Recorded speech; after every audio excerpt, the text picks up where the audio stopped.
Hello, happy Friday. Today I have something a little bit different for you. Instead of showing you a new product, I'm actually going to show you a new hack that I came across, obviously on multiple posts online, for making your cutting mats sticky again. I know other people have shown it, but I wanted to specifically test it because a lot of the ones I found were specific to Cricut mats, and I have mostly Silhouette mats as well as off-brand Amazon mats. So I did notice a couple differences from the videos I found, so wanted to quickly show you. You only need a couple items to do this. The very important one is this. It's Aleene's Tack It Over and Over. Best price I found for it was at Michael's. It was, I think, $7.99, but the best thing about Michael's is that you can frequently get 30% off with the coupons that are almost always online. You also need some kind of green painter's tape. I got this from Dollar Tree. And you need one of these painting sponges. Again, I got like a 5-pack at the Dollar Tree for $1.50.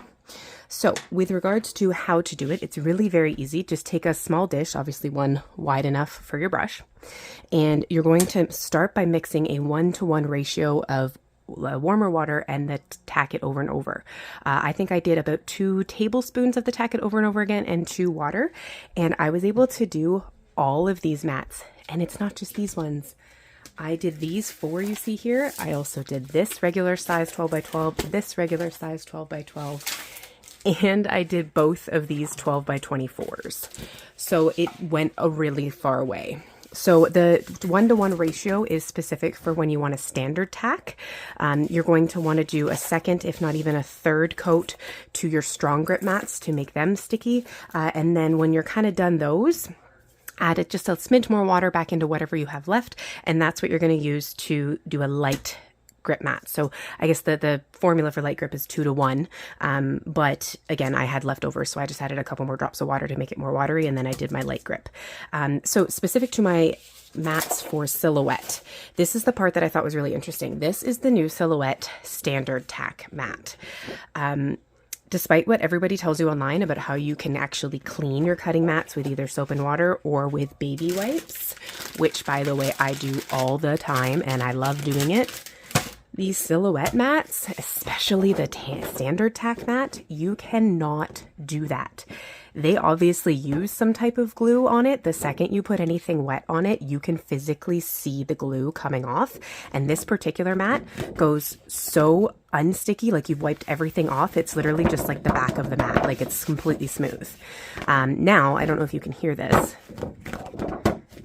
Actually, you can see it. It's sticking to my hand, but coming off. So that's a standard tack. So this stuff really does work. I wanted to show you when you do it, you should put green painter's tape on the edges so that you're only getting the Tack It glue inside your grid lines. I know a lot of people say, hey, if you have a steady hand, because you're not using a spray, you're using a brush, you don't need the tape.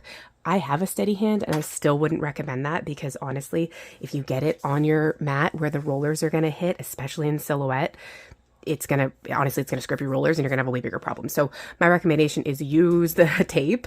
And then you can use the tape also as a dual purpose by taping the mat down onto whatever surface so that it doesn't move when you're painting it. So that was beneficial. But I wanted to show you. So as you can see, super light tack, much stronger. There's more resistance here for me to pull my hand up. This is an off-brand mat that was also standard tack. Look at that. And now it falls. Great. This is the strong grip. I want to say I had done a lot of glitter cardstock and stuff with these. My strong grip mat was so bad that the plastic wouldn't even stick to it. That is not a problem anymore. Look at that.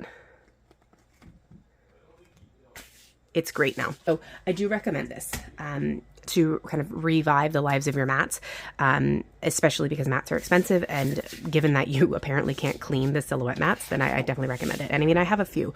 I have 2 Silhouette standard tack mats.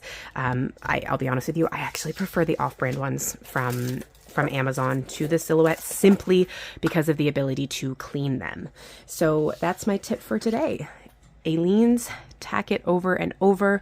As a reminder, it is a standard 1-to-1 ratio for a standard tack mat, 2-to-1 for a 2 parts water, 1 part glue for the light tack mats, and then it would be half a part water, 1 part glue for the strong grip mats, or just do a second coat.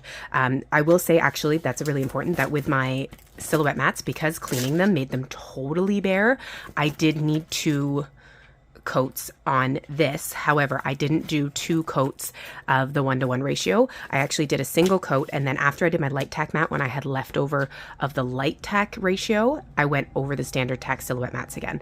And that's what makes them pretty much the same as these standard tack off-brand ones. And I think that's because even when I washed these had like a minute amount of stickiness left. They weren't totally bare, but it wasn't like I had to use washi tape every time I cut something because nothing was sticking when I actually ran my machine.